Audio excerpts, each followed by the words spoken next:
Hello दोस्तों, स्वागत है आपका आपके अपने YouTube चैनल दिसार जीकेजीएस क्लासेस में। दोस्तों, आप सब लोग कैसे हैं? उम्मीद करते हैं आप सब लोग अच्छे होंगे, स्वस्थ होंगे, मस्त होंगे और अपनी तैयारी बेहतरीन तरीके से आप सभी कर रहे होंगे। दोस्तों, हम आपको आरआरबी एएलपी सीबीटी एग्जाम के लिए प्रैक्टिस सेट का सॉल्यूशन करवा रहे हैं। ये जो बुक है यूथ की एक्सप्रेस लाइन वाली, इंकाउन राउंड वाली, इसमें हम जितने प्रैक्टिस सेट दिए गए हैं, इंकाउन सेट इसमें दिए गए हैं, उस पे सेट का सॉल्यूशन आपको करवा रहे हैं। जिसमें दोस्तों आज हम आपको प्रैक्टिस सेट नंबर 20 करवाने वाले हैं। इसके पहले हमने आपको 19 सेट करवा दिया है। यदि आपने वह वीडियो नहीं देखा है तो प्लेलिस्ट हमने आपके लिए बना दी है, आप प्लेलिस्ट में जाके सारी वीडियोस देख सकते हैं। वीडियो अच्छा लगे दोस्तों, वीडियो को लाइक कर दीजिएगा, शेयर कर दीजिएगा, कमेंट कर दीजिएगा। चैनल पे नए हैं, चैनल को सब्सक्राइब करके बेल आइकन को प्रेस कर लीजिएगा। और हमसे जुड़ने के लिए, क्लास की अपडेट के लिए आप हमारा टेलीग्राम चैनल ज्वाइन कर सकते हैं। टेलीग्राम चैनल का लिंक मैंने डिस्क्रिप्शन बॉक्स में आपको दे दिया है। तो चलिए दोस्तों, देर ना करते हुए स्टार्ट करते हैं आज का अपना सेशन और देखते हैं प्रैक्टिस सेट नंबर 20 के क्वेश्चन विद एक्स्ट्रा फैक्ट के साथ में। पहला क्वेश्चन दोस्तों, ओम के नियम के अनुसार डैश होता है। दोस्तों, ओम के नियम के अनुसार क्या होता है? तो नियत ताप पर विभवांतर जो होता है ये धारा के क्या होता है? समानुपाती होता है। तो ऑप्शन नंबर ए इसका करेक्ट आंसर हो जाएगा। दोस्तों, ओम के नियम के अनुसार नियत ताप पर वोल्टेज जो होता है धारा के समानुपाती होता है। अर्थात यदि ताप स्थिर रखा जाए तो किसी प्रतिरोधक के सिरों के बीच उत्पन्न विभवांतर उससे प्रभावित धारा के क्या होता है? समानुपाती होता है। तो ऑप्शन सही कौन सा हो जाएगा? ऑप्शन नंबर ए वाला सही हो जाएगा। ठीक है, देखते हैं अगला क्वेश्चन। भद्रा वन्यजीव अभ्यारण्य किस राज्य में स्थित है? दोस्तों, जो भद्रा वन्यजीव अभ्यारण्य है ये कर्नाटक राज्य में स्थित है। कहाँ स्थित है? कर्नाटक राज्य में। भद्रा वन्यजीव अभ्यारण्य कर्नाटक के चिकमगलूर तथा शिमोगा जिले में स्थित है। इसे मुथोड़ी वन्यजीव अभ्यारण्य के नाम से भी जाना जाता है। इसकी स्थापना वर्ष 1951 में जगारा वैली वन्यजीव अभ्यारण्य के नाम से की गई थी, जिसे वर्ष 1974 में बदलकर भद्रा वन्यजीव अभ्यारण्य कर दिया गया। वर्ष 1998 में इसे प्रोजेक्ट टाइगर के तहत भद्रा टाइगर रिजर्व घोषित किया गया था। कब? वर्ष 1998 में। ठीक है, देखते हैं अगला क्वेश्चन। एक रेगुलेटर यूनिट को दर्शाने के लिए निम्न में से किस संकेतन का प्रयोग किया जाता है? दोस्तों, एक रेगुलेटर यूनिट को दर्शाने के लिए जिस संकेतन का प्रयोग किया जाता है वो है हमारा 0.3। कौन सा? 0.3। एक रेगुलेटर यूनिट को दर्शाने के लिए 0.3 संकेतन का प्रयोग किया जाता है। ठीक है, देखते हैं अगला क्वेश्चन। यदि प्रयास 60 न्यूटन है और भार 180 न्यूटन है तो यांत्रिक लाभ ज्ञात कीजिए। दोस्तों, हम जानते हैं मैकेनिकल एडवांटेज बराबर क्या होता है? मैकेनिकल एडवांटेज बराबर होता है लोड बटे एफर्ट के, या फिर क्या होता है? Effort arm divided by load arm के। क्या होता है? Effort arm divided by load arm के।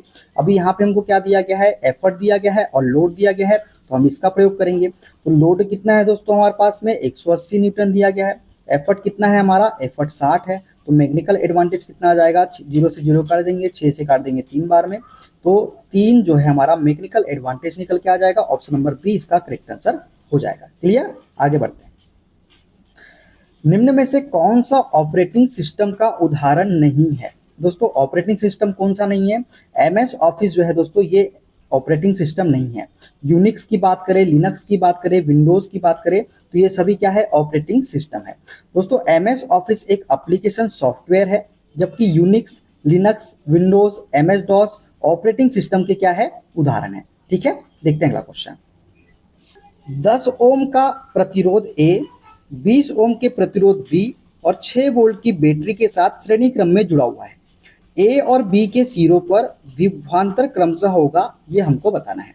दोस्तों, 10 ओम का एक प्रतिरोध ए है और 20 ओम का एक प्रतिरोध बी है, और ये कैसे जुड़े हुए हैं? 6 वोल्ट की बैटरी के साथ श्रेणी क्रम में जुड़े हुए हैं।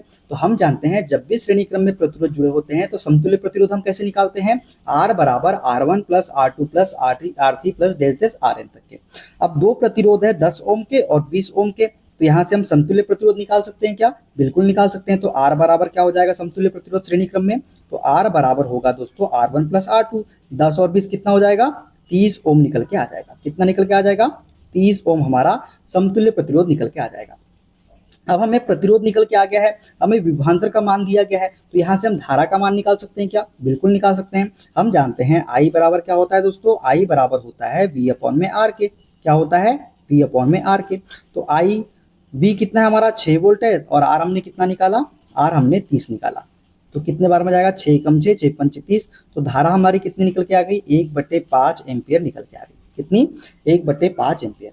अब बोला है ए और बी के सिरों पर विभवांतर क्रमशः होगा, तो विभवांतर V बराबर क्या होता है दोस्तों, विभवांतर V बराबर होता है IR के, क्या होता है, IR के। अभी हम पहले निकालेंगे ए पर, तो ए बराबर, ए का निकालेंगे विभवांतर, तो क्या हो जाएगा, आई का मान कितना निकाले हमने, 1/5 निकाले, और ए के सिरे पे प्रतिरोध कितना है, तो 10 ओम का प्रतिरोध है ए के सिरे पे, तो 10 से क्या कर देंगे, मल्टीप्लाई कर देंगे, तो 5 दूनी 10। तो जो ए का विभवांतर निकल के आएगा, कितना निकल के आएगा, 2 वोल्ट निकल के आ जाएगा। तो ए का विभवांतर कितना निकल के आ गया, 2 वोल्ट। इसी प्रकार बी का निकालेंगे, तो बी का विभवांतर निकालने के लिए क्या करेंगे, वही V बराबर IR का यूज करेंगे, V बराबर IR। तो क्या हो जाएगा, आई का मान कितना है, 1/5 हमने निकाला, और बी के सिरों पर प्रतिरोध कितना है, 20 ओम का है, तो 20 से क्या कर देंगे, मल्टीप्लाई कर देंगे, तो 5 से काट देंगे 4 बार में, तो बी पे जो विभवांतर निकल के आएगा वो कितना निकल के आएगा, 4 वोल्ट निकल के आएगा। कितना, 4 वोल्ट।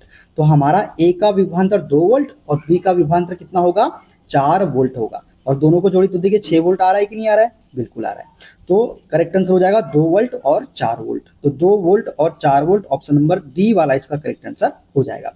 पहले 2 वोल्ट क्यों लिए, क्योंकि पहले ए का पूछा है, बाद में बी का है। ये भी हो सकता था, लेकिन यहाँ बी का पहले दिया है, ना कि ए का। ठीक है, तो 2 वोल्ट और 4 वोल्ट जो है इसका करेक्ट आंसर हो जाएगा। क्लियर, आगे बढ़ते हैं। तृतीय कोण प्रक्षेपण प्रणाली में वस्तु तलीय प्रक्षेपण एवं प्रेक्षक के सापेक्षिक स्थितियां होती है।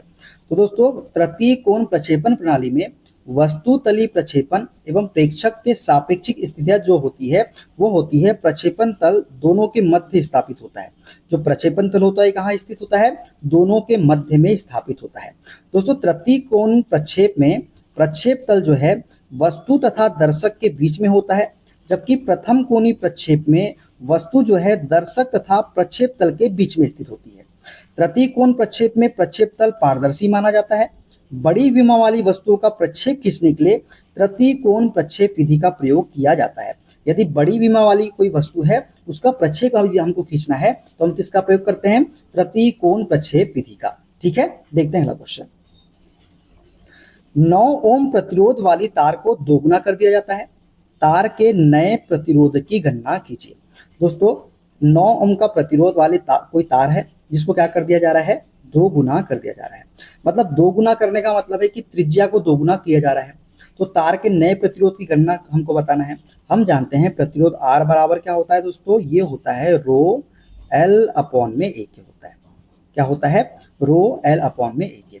पहले प्रतिरोध कितना था दोस्तों, 9 था।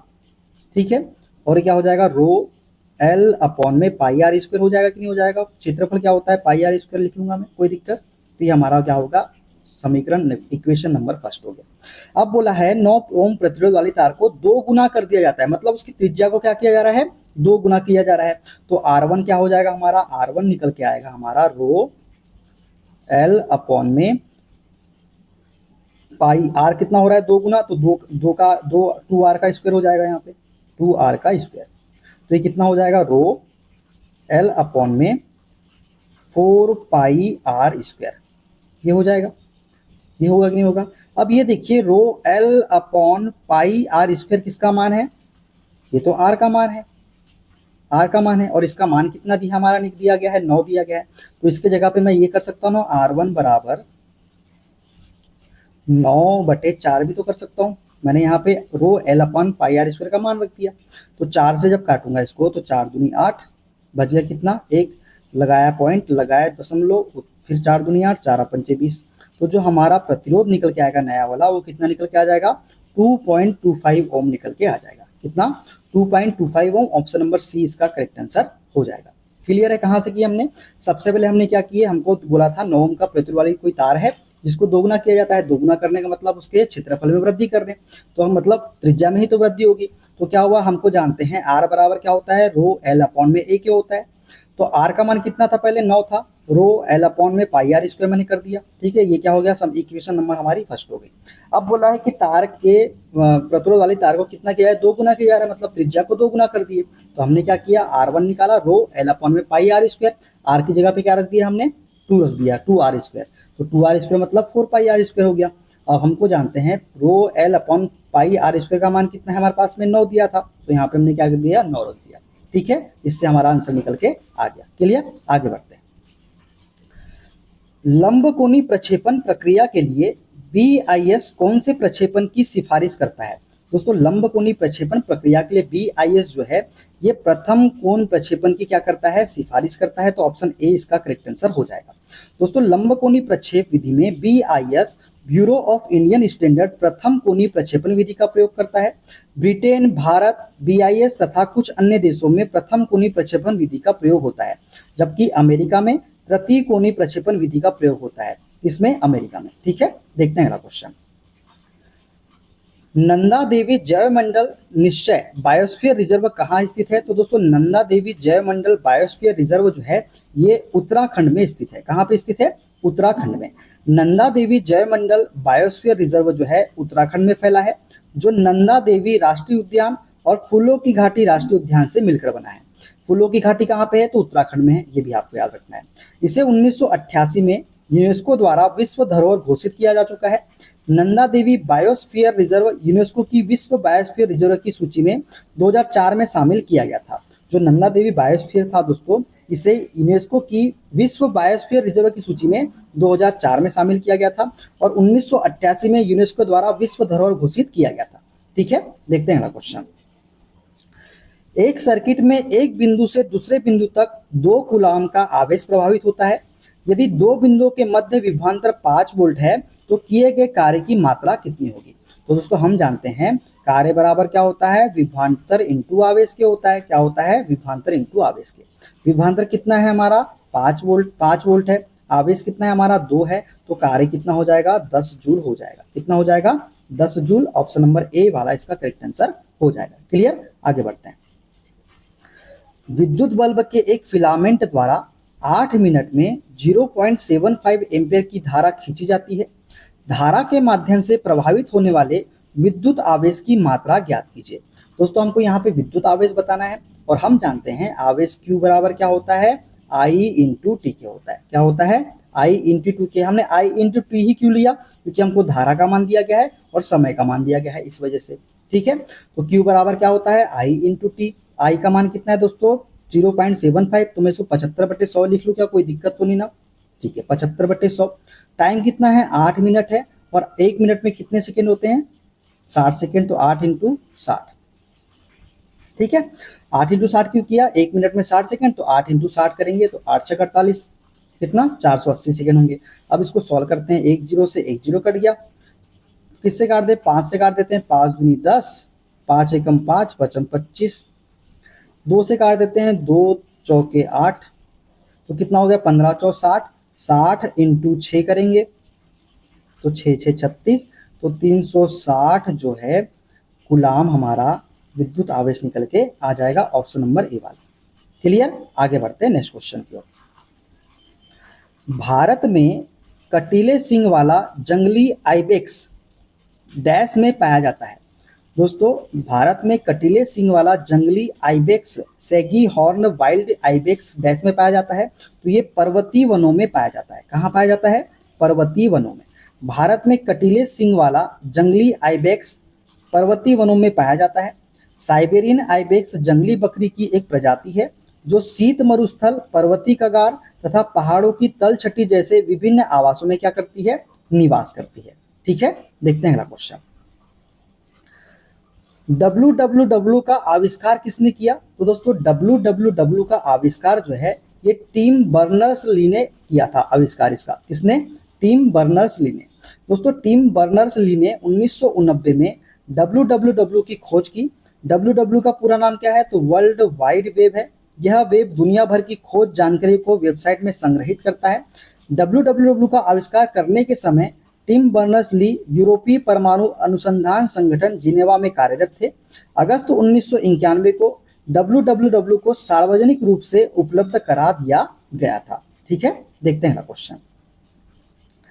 तार की लंबाई दोगुनी करने पर एमीटर की रीडिंग किस प्रकार प्रभावित होती है? दोस्तों यदि तार की लंबाई दुगनी कर देते हैं तो एमीटर की रीडिंग कैसी हो जाती है? तो यह आधी रह जाती है। कैसी हो जाती है? यह आधी हो जाती है जब तार की लंबाई को हम दुगनी करते हैं। दोस्तों तार की लंबाई दुगनी करने पर एमीटर की रीडिंग पहले की अपेक्षा कितनी हो जाती है? तो आधी रह जाती है। ठीक है, देखते हैं अगला क्वेश्चन। एक ओम के 4 प्रतिरोध श्रेणी क्रम में जुड़े हुए हैं, परिणामी प्रतिरोध ज्ञात कीजिए। दोस्तों जब भी समान मान के प्रतिरोध दिए गए हैं और जुड़े हैं श्रेणी क्रम में, तो हम जानते हैं श्रेणी क्रम में प्रतिरोध, समतुल्य प्रतिरोध क्या होता है, वो होता है हमारा N इंटू आर के। क्या होता है, N इंटू आर। जब भी समान मान के प्रतिरोध बोल दिया आपको, श्रेणी क्रम में जुड़े हैं, तो आप डायरेक्टली इस फॉर्मूला का यूज करिए, N इंटू आर। अब दोस्तों एक ओम के 4 प्रतिरोध मतलब N का मान कितना है, 4 है, और प्रतिरोध का मान कितना है, 1 है। तो समतुल्य प्रतिरोध कितना हो जाएगा हमारा, 4 ओम निकल के आ जाएगा। कितना, 4 ओम। तो ऑप्शन नंबर सी इसका करेक्ट आंसर हो जाएगा। ठीक है, क्लियर। आगे बढ़ते हैं।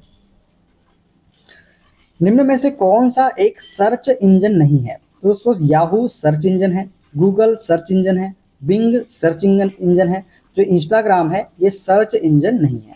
दोस्तों इंस्टाग्राम जो है एक सोशल नेटवर्किंग प्लेटफॉर्म है जो उपयोगकर्ता को फोटो, टेक्स्ट, वीडियो को सार्वजनिक रूप से या निजी रूप से शेयर करने की अनुमति देता है। इसकी स्थापना केविन सिस्ट्रॉम और माइक क्रेगर के द्वारा 2010 में की गई थी। कब की गई थी, 2010 में। गूगल, याहू तथा बिंग जो है ये सर्च इंजन है। ठीक है, क्लियर। आगे बढ़ते हैं नेक्स्ट क्वेश्चन की ओर। ड्राइंग शीट की मानक के अनुसार शीट की लंबाई तथा चौड़ाई में क्या अनुपात रखा गया है। दोस्तों ड्राइंग शीट के मानक के अनुसार शीट की लंबाई तथा चौड़ाई में जो अनुपात है वो है 1:√2 का अनुपात। क्या होता है, 1:√2 का अनुपात रखा जाता है। ठीक है, देखते हैं अगला क्वेश्चन। वर्ल्ड वाइड वेब में पंजीकृत पहला डोमेन नाम क्या था। दोस्तों वर्ल्ड वाइड वेब में पंजीकृत पहला डोमेन नाम जो था वो था www.symbolics.com। क्या था, www.symbolics.com जो है ये वर्ल्ड वाइड वेब में पंजीकृत पहला डोमेन नाम था। दोस्तों वर्ल्ड वाइड वेब में पंजीकृत पहला डोमेन www.symbolics.com था। इसने 15 मार्च 1985 को कैम्ब्रिज मास में एक कंप्यूटर सिस्टम कंपनी सिम्बोलिक्स इंक को पंजीकृत किया था। किसको, सिम्बोलिक्स इंक को। ठीक है, देखते हैं अगला क्वेश्चन। इंटरनेट पर उपलब्ध होने वाले प्रथम भारतीय समाचार पत्र का नाम बताइए। दोस्तों इंटरनेट पर उपलब्ध होने वाले प्रथम भारतीय समाचार पत्र का नाम है द हिंदू। द हिंदू जो है ये इंटरनेट पर उपलब्ध होने वाला प्रथम भारतीय समाचार पत्र था। दोस्तों इंटरनेट पर उपलब्ध होने वाला प्रथम भारतीय समाचार पत्र द हिंदू था। बंगाल गजट भारत का प्रथम अखबार था। उदंत मार्तंड हिंदी भाषा का प्रथम अखबार था। तो ये तीनों ही चीजें आपको याद रखना है। ठीक है, देखते हैं अगला क्वेश्चन। अभियांत्रिक रेखा चित्र में अनेक प्रकार के अक्षर होते हैं। नीचे दिए गए अक्षर की शैली पहचानें।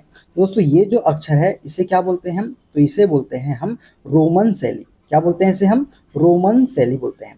प्रश्न में दिए गए बड़े अक्षर तथा छोटे अक्षर दोनों ही रोमन शैली के अक्षर है। कौन से शैली के, रोमन शैली के। ठीक है, देखते हैं अगला क्वेश्चन। शुष्क रसायन वाले अग्निशामक कहाँ प्रयोग होते हैं। तो दोस्तों शुष्क रसायन वाले अग्निशामक का प्रयोग हम करते हैं कहाँ पे, विद्युत से लगी आग में। कहाँ पे, विद्युत से लगी आग में हम शुष्क रसायन वाले अग्निशामक विद्युत आग के लिए प्रयोग होते हैं। इसमें कार्बन डाइऑक्साइड या नाइट्रोजन गैस के साथ सोडियम बाइकार्बोनेट पाउडर को आग पर फेंका जाता है। ठीक है, देखते हैं अगला क्वेश्चन। ए प्रकार के अक्षरों के मध्य कम से कम कितना उचित अंतर होना चाहिए। दोस्तों ए प्रकार के अक्षरों के मध्य कम से कम कितना, 6/14 का अंतर होना चाहिए। कितने का, 6/14 का। तो ऑप्शन नंबर बी इसका करेक्ट आंसर हो जाएगा। देखते हैं अगला क्वेश्चन। 3 प्रतिरोधक 5 ओम, 6 ओम, 4 ओम एक श्रेणी में जोड़े जाते हैं, कुल प्रतिरोध डैश होगा। अब देखते हो तो यहाँ प्रतिरोध का मान अलग अलग है, तो हम वो फॉर्मूला यूज नहीं करेंगे N इंटू आर का। यहाँ पे हम क्या यूज करेंगे, श्रेणी क्रम में बोला है तो बस सभी को एक साथ जोड़ दीजिए। 5 प्लस 6 प्लस 4, तो 6 4 10, 10 5 15। तो कुल प्रतिरोध कितना होगा, 15 ओम हो जाएगा। कितना, 15 ओम। ठीक है, देखते हैं अगला क्वेश्चन। डैश ऊर्जा में 2 प्रकार की ऊर्जा होती है। तो दोस्तों किसमें होती है, तो यांत्रिक ऊर्जा में 2 प्रकार की ऊर्जा होती है। कौन कौन सी, स्थितिज ऊर्जा प्लस गतिज ऊर्जा। किसका, स्थितिज ऊर्जा प्लस गतिज ऊर्जा का योगी क्या होता है, यांत्रिक ऊर्जा कहलाता है। ठीक है, देखते हैं अगला क्वेश्चन।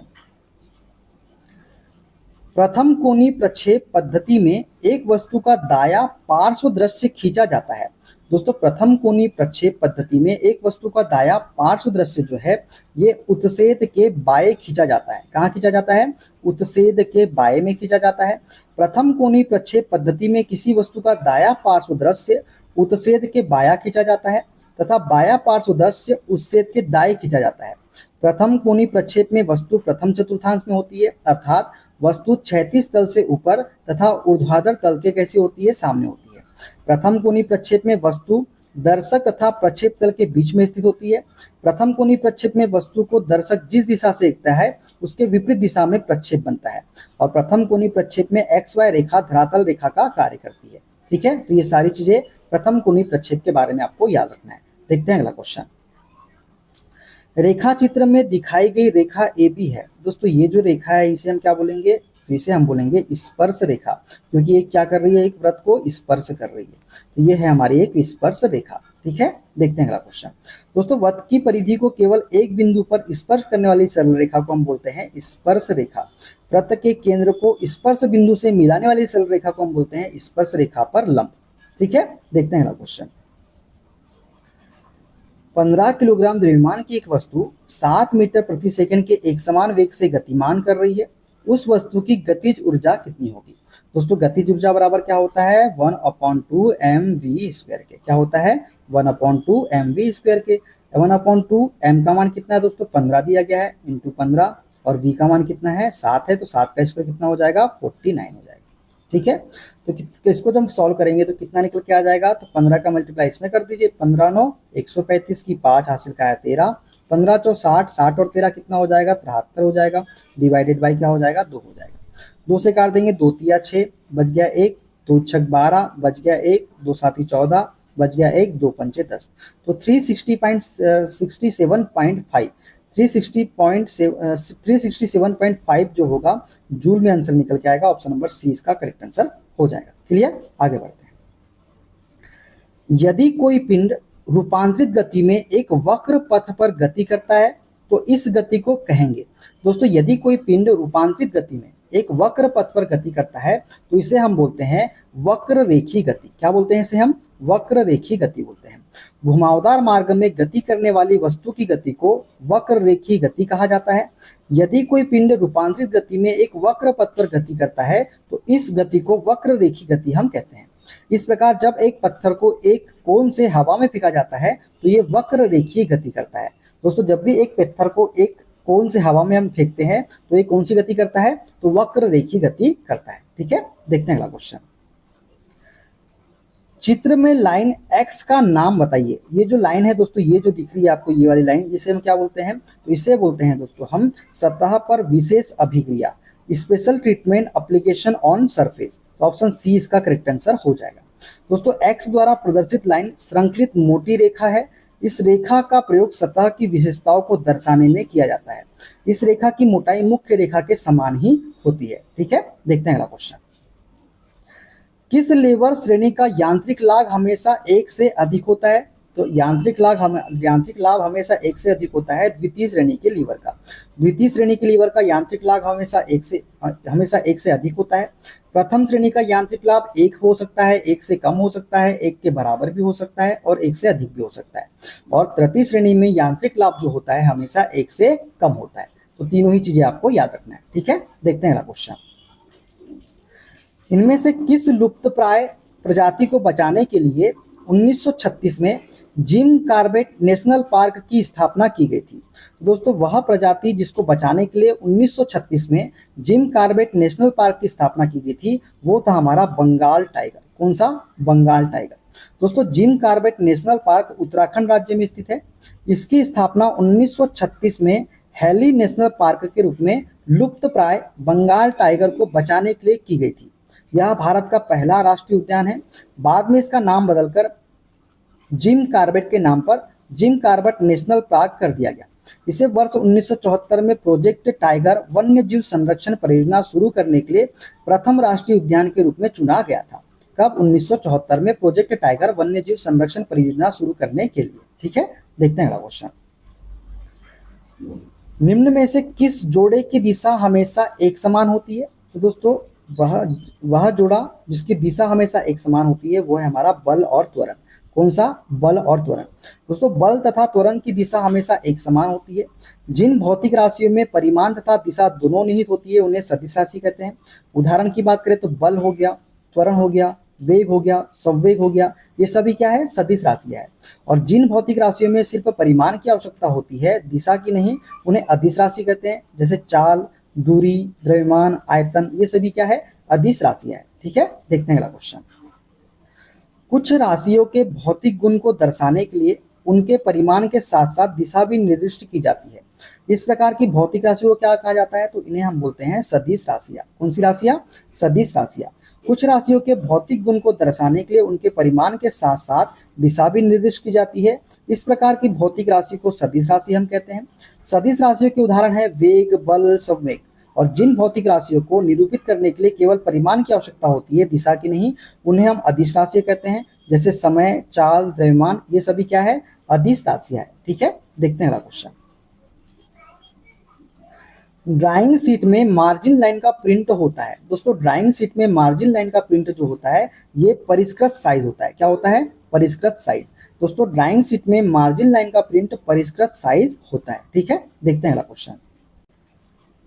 निम्न को मिलान कीजिए। दोस्तों चुंबकीय फ्लक्स घनत्व का मात्रक क्या होता है, तो चुंबकीय फ्लक्स घनत्व का मात्रक होता है टेस्ला। स्वप्रेरण का मात्रक क्या होता है, तो स्वप्रेरण का मात्रक होता है हेनरी। और चुंबकीय फ्लक्स का मात्रक होता है क्या, वेबर। तो पहले का क्या हो जाएगा, पहले का ए हो जाएगा। दूसरे का क्या हो जाएगा, दूसरे का सी हो जाएगा। और तीसरे क्या हो जाएगा, तीसरे का बी। तो ए सी बी वाला जो होगा हमारा राइट आंसर होगा। तो ऑप्शन नंबर डी वाला जो है करेक्ट आंसर हमारा हो जाएगा। क्लियर, आगे बढ़ते हैं। अपवर्तनांक का मात्रक क्या है, दोस्तों अपवर्तनांक का कोई भी मात्रक नहीं होता। अपवर्तनांक का कोई मात्रक नहीं होता। किसी माध्यम का अपवर्तनांक वह संख्या है जो बताती है कि उस माध्यम में विद्युत चुंबकीय तरंग की चाल किसी अन्य माध्यम की अपेक्षा कितने गुना कम या अधिक है। ठीक है, देखते हैं अगला क्वेश्चन। SP 46 2003 के अनुसार सभी आकार की ड्राइंग शीटों के प्रिंटों को सुरक्षित रखने के लिए ड्राइंग शीट पर किस प्रकार के चिन्ह दिए जाते हैं। दोस्तों SP 46 2003 के अनुसार सभी आकार की ड्राइंग शीटों के प्रिंटों को सुरक्षित रखने के लिए ड्राइंग शीट पर फोल्डिंग चिन्ह दिए जाते हैं। कौन से चिन्ह दिए जाते हैं, फोल्डिंग चिन्ह दिए जाते हैं। ठीक है, देखते हैं अगला क्वेश्चन। चित्र में प्रदर्शित पेंसिल की लेड किस प्रकार की है। दोस्तों ये जो लेड है ये किस प्रकार की है, तो इसे हम बोलते हैं कोनिकल लेड। कौन सी लेड बोलते हैं, इसे हम कोनिकल लेड बोलते हैं। ऑप्शन नंबर ए इसका करेक्ट आंसर हो जाएगा। दोस्तों चित्र में प्रदर्शित पेंसिल की लेड कोनिकल लेड है। पेंसिल की शंक्वाकार नोक का उपयोग रेखाएं, रेखाचित्र, अक्षरांकन, अंशांकन तथा वक्रों को बनाने के लिए करना चाहिए। दोस्तों शंक्वाकार नोक का उपयोग किस लिए करना चाहिए, रेखाएं, रेखाचित्र, अक्षरांकन, अंशांकन तथा वक्रों को बनाने के लिए करना चाहिए। ठीक है, देखते हैं अगला क्वेश्चन। टाइपिंग के दौरान गलती हो जाने पर निम्न में से किस कुंजी को दबाकर गलती को मिटाया जा सकता है। दोस्तों टाइपिंग के दौरान गलती हो जाने पर वह कुंजी जिसको दबाकर गलती को मिटाया जा सकता है, तो वो है हमारी बैक स्पेस। कौन सी स्पेस, बैक स्पेस।